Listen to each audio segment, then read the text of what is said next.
la foi. Et à l'heure même, les serviteurs furent guéris.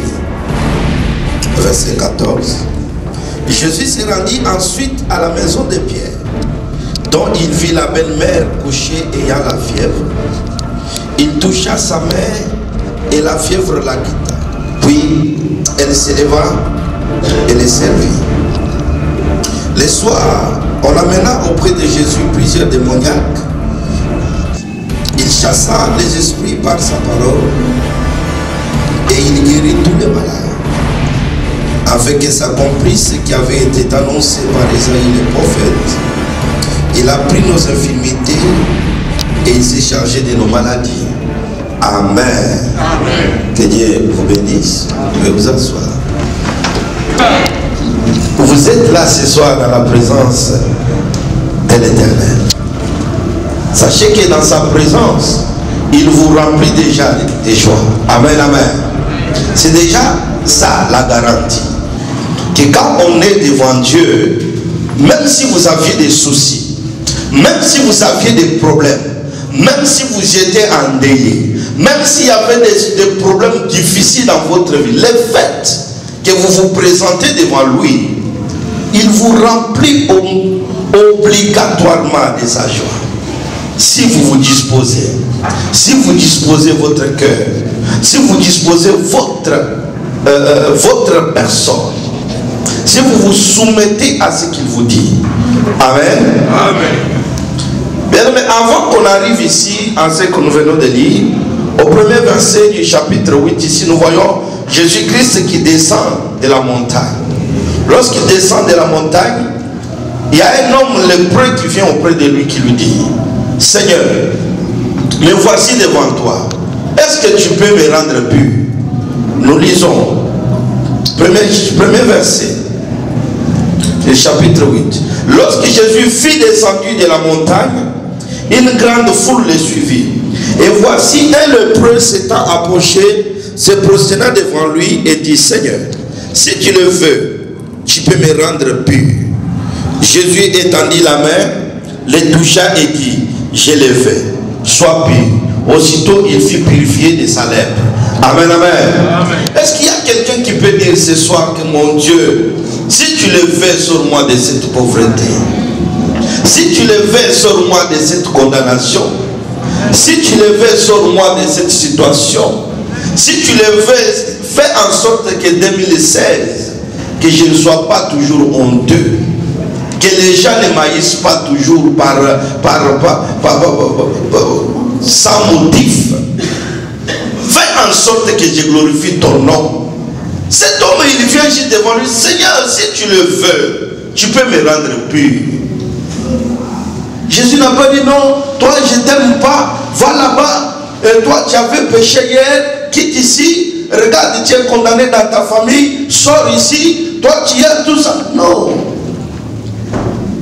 Il tend seulement la main, il lui dit: oui, je le veux bien, parce que c'est pour ceci que je suis envoyé. C'est pour ceci que j'ai été envoyé. C'est pour faire ça que Dieu m'a envoyé. C'est pour vous guérir que je suis venu dans le monde. Amen, amen. Christ nous montre par cet exemple, par ce miracle, qu'il était vraiment dans ce monde et qu'il est toujours dans ce monde pour nous faire du bien. Malgré qu'on ne le voit plus avec nos yeux humains, mais il est là. Amen. Alléluia. Amen. Il continue à guérir, il continue à bénir. Amen. Amen. Il rencontre après un homme qui avait quelqu'un malade chez lui. Il lui dit: Seigneur, j'ai mon serviteur qui est malade à la maison. Est-ce que tu peux venir le guérir? Si dans votre vie chrétienne, vie spirituelle, vous ne reconnaissez pas que Jésus-Christ c'est un guérisseur, c'est celui qui libère, c'est un libérateur, c'est un sauveur, si vous ne reconnaissez pas ça, vous ne le verrez jamais agir dans votre vie. Est-ce qu'on se comprend? D'abord, il faut, comme vous êtes venu, reconnaître que c'est un libérateur, c'est un guérisseur, c'est un sauveur.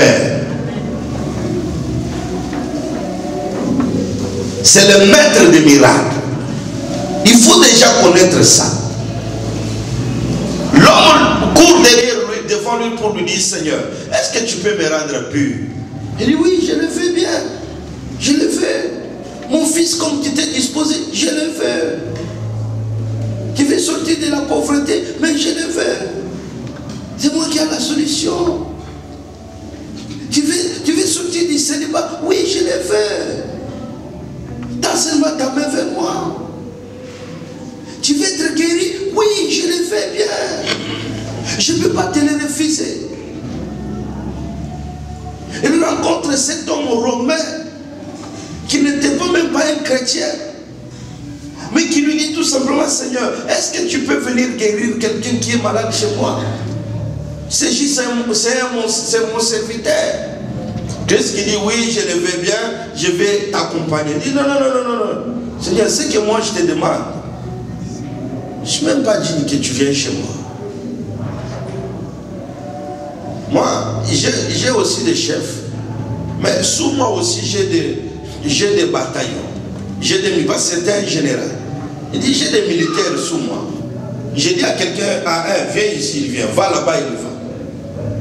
Je sais que tu es le grand roi. Je sais que tu es le sauveur. Je sais que tu es le Seigneur. Je sais que tu es le libérateur. Dis seulement un seul mot. Dis seulement un mot, tout simplement. Si tu dis un mot, oh, mon serviteur sera guéri. Je ne veux pas que tu fasses des pas. Je ne veux pas que tu fasses tu tapes des tambours. Non, dis seulement un seul mot. Regarde les gens, mon frère. L'attitude de ces personnes, c'est ce que je voulais, par le Saint-Esprit, vous amener aujourd'hui à avoir la même attitude.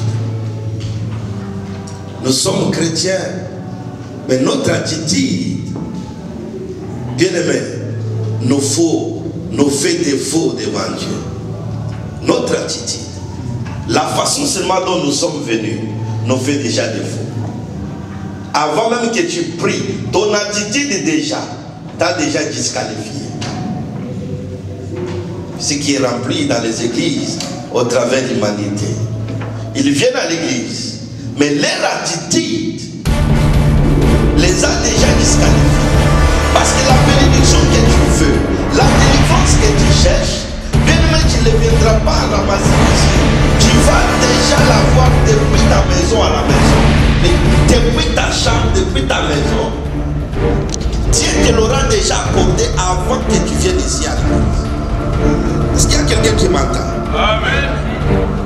Nous tous nous voulons être bénis. Mais cette bénédiction que tu cherches, si tu disposes ton cœur, oh Seigneur, je vais être dans ta présence. Tu as déjà cette bénédiction depuis ta maison. Tu as déjà cette bénédiction depuis ta maison. Ça dépendra même de ton attitude, de ta façon de venir, de ton cœur. Regarde cet homme, il rencontre Jésus pour la première fois. Il dit oui, j'ai entendu parler de toi, mais je n'ai pas besoin que tu viennes chez moi. Je n'ai pas besoin. Regarde son attitude. Dis, je n'ai pas besoin.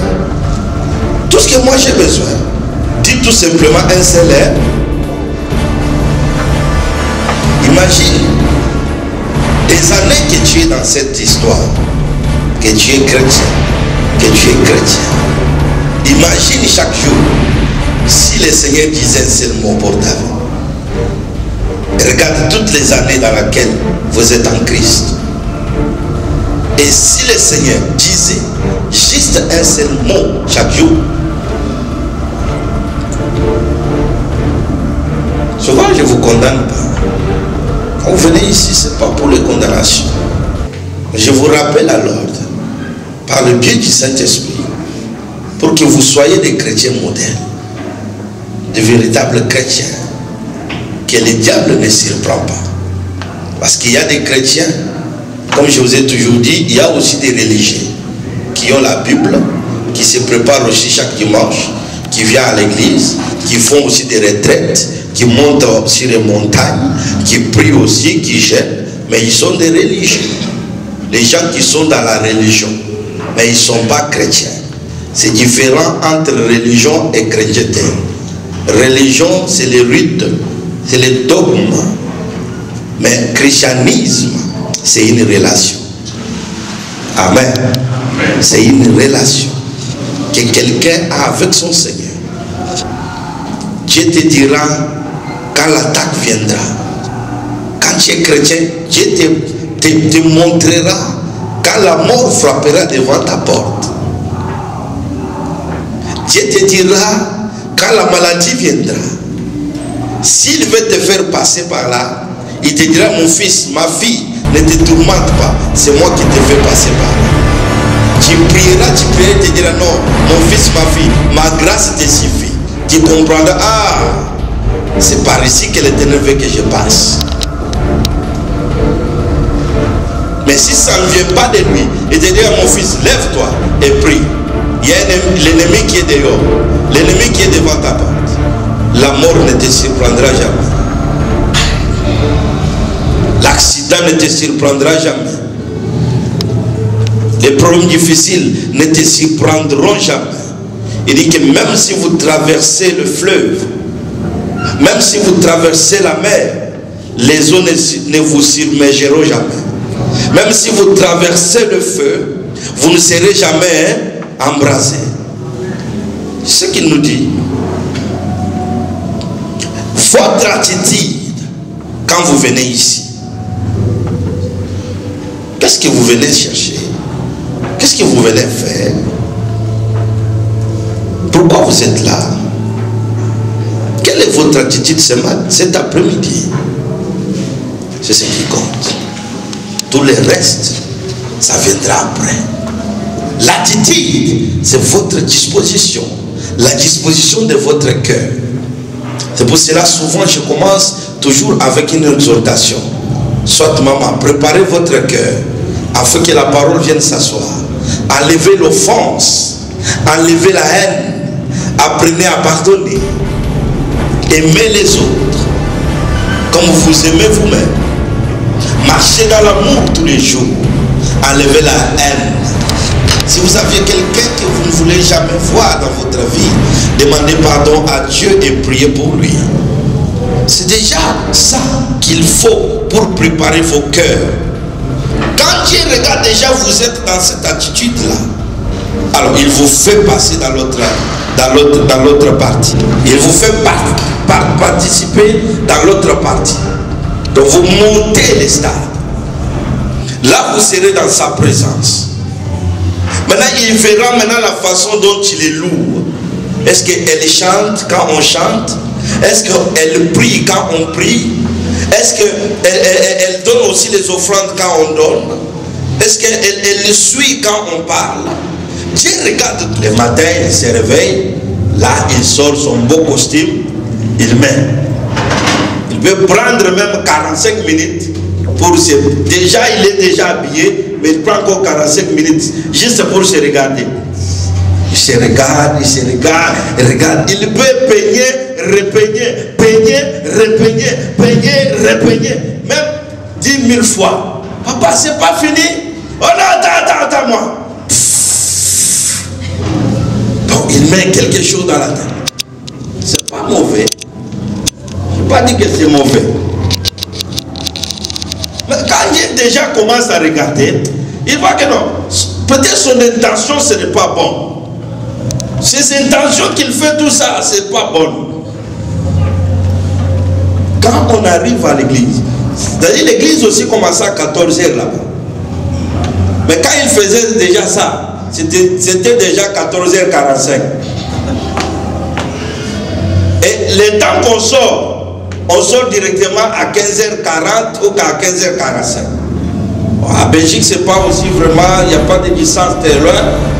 Vers vraiment 16h moins, vous entrez à l'église. Quand il entre maintenant, il fait ça. La clé, ça part. On lui donne la place. Là, l'église va terminer à 16h30.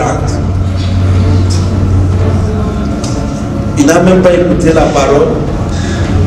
Il profite maintenant de l'offrande pour montrer son beau costume. Moi, je l'ai regardé. C'est mon frère, je l'ai regardé. Alors, si la prière est finie, il faut que tu auto-cahier pour la voiture. Alléluia. Donc, il faut que tu le prennes par la force pour que... Ça va. Oh là là, ça fait longtemps. Ah, vraiment, ça va. Oh, frère, ah, ça va. Donc, il va prendre même 4 heures pour saluer presque tout le monde. Tu vois ça? J'ai compris que c'est pour cela qu'il était venu. Il n'était pas venu ni pour écouter la parole, ni pour chercher à être un chrétien, mais il était venu, pour se faire voir, et après pour voir les autres, pour faire ses business, pour avoir ses contacts, pour avoir son carnet d'adresse.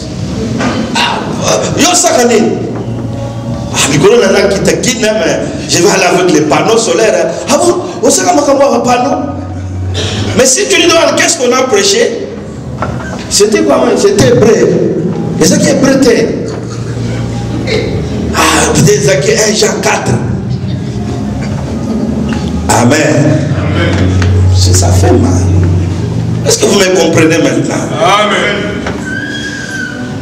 Mais ce sont des tels genres de personnes qui remplissent les églises. Mais leur cœur, l'Éternel dit que quand ces peuples viennent devant moi, ils viennent devant moi, mais leurs cœurs ne sont pas disposés à moi. La belle-mère de Pierre s'élève et il laisse. Les choses de Dieu, ce n'est pas compliqué. C'est juste tic au tac. Seigneur, je veux que tu sauves mon enfant. Seigneur, je veux que tu me guérisses de cette maladie. Seigneur, veux-tu enlever ces fibromes dans mon ventre, Seigneur? Oui, je les veux. Sa réponse est tout simplement oui, je les veux. Amen. Est-ce que vous me comprenez? Amen. La réponse de Christ, c'est comment? Oui, il ne dit jamais non. C'est pour ça dire que je ne repousse jamais tout celui qui vient devant moi. Mais ta disposition. Sa réponse à lui, tout simplement, oui, je le veux. Mais c'est toi avec ta disposition. Seigneur, veux-tu me faire sortir de la pauvreté cette année? Veux-tu, Seigneur, qu'on regarde aussi mon dossier et qu'on me réponde oui cette année? Oui, je le veux ma fille. Oui, je le veux mon fils. Ta disposition. Amen. Nous nous levons. Que Dieu vous bénisse. Amen. Et qu'il bénisse sa parole. Amen. Alléluia. Amen. Que Dieu vraiment nous bénisse ce soir. En tout cas, je vous assure, c'est Jésus dans ta vie en 2016. Amen, amen. Amen. Alléluia. Amen. C'est qui ici dans mon papier? Jésus dans ta vie en 2016. Je ne savais pas que j'allais parler de disposition. C'est ce que l'Esprit voulait nous faire parler ce soir. Amen, amen. Élève maintenant tes mains. Demande à l'Éternel qui te dispose. Dis-lui, Seigneur, donne-moi la force. Dispose-moi. Pour que je ne puisse pas être qualifié devant, être disqualifié plutôt devant toi. Non, pour le nom de Jésus.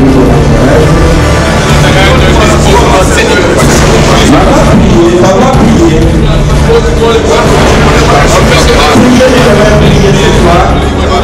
Dispose mon cœur, en croyant que je ne serai pas disqualifié devant toi. Il y a une seule personne qui est devant moi. Amen, amen. La disposition, c'est quand on dit prier. J'aime.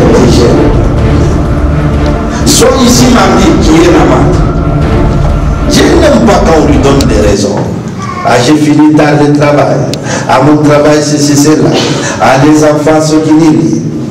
Quand il regarde, tu dis que les enfants là, quand tu n'en avais pas, tu venais les demander chez moi. Aujourd'hui, c'est eux qui sont maintenant. Les gens aujourd'hui, ils servent les créatures au lieu que les créateurs. Quand on dit Demande que ton Dieu t'aide à disposer ton cœur.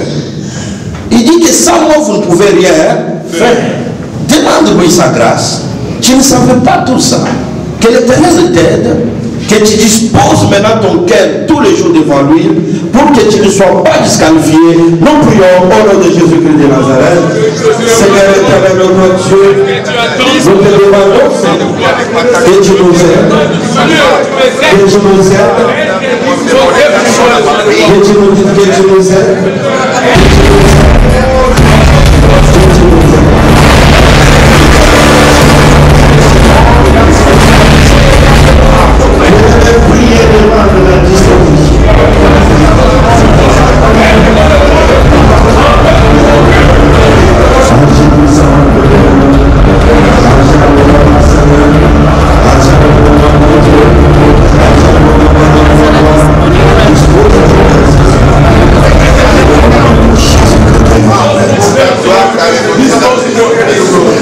Est-ce que votre cœur est disposé maintenant? Quand vous êtes disposé, la question est juste simple. Seigneur, veux-tu me rendre pur? Et vous connaissez déjà sa réponse. Sa réponse est comment? Oui, je le veux.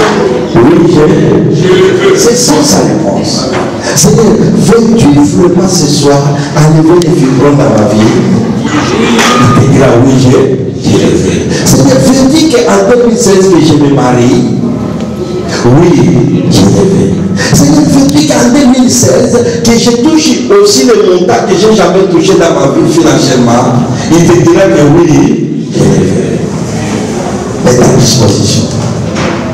C'est tout ce qui t'est disqualifié pour que tu ne puisses pas recevoir cette bonne réponse. Oui, je le veux. Enlever la haine, enlever l'offense, enlever la jalousie, enlever la colère dans votre cœur, enlever tout ce qui était dans votre cœur ce soir. Nous prions au nom de Jésus-Christ de Nazareth. Priez, bien-aimés, priez, priez, priez. Priez, bien-aimés, priez, priez. Demandez à ton Dieu qu'il enlève la haine, l'anxiété, la culpabilité. Enlever l'offense, enlever la haine, enlever tout ce qui détruisait, qui brisait, qui empoisonnait votre cœur ce soir. Alléluia, Jésus de Nazareth. Alléluia. Vous êtes prêts maintenant, bien-aimés, parce que l'Esprit de Dieu va vous attracter ce soir. Alléluia. Demande au Saint-Esprit, dis Seigneur, Esprit de Dieu, renforce ma détermination pour Dieu à partir d'aujourd'hui. Renforce dans mon cœur la détermination pour mon Seigneur, pour sa parole. Déterminé à suivre votre Dieu, même pendant les temps difficiles, même pendant le moment très difficile dans votre vie, que vous ne les reniez pas, que vous ne les refusez pas. Alléluia. Amen. Demandez la détermination dans votre cœur pour suivre votre Dieu à tout moment.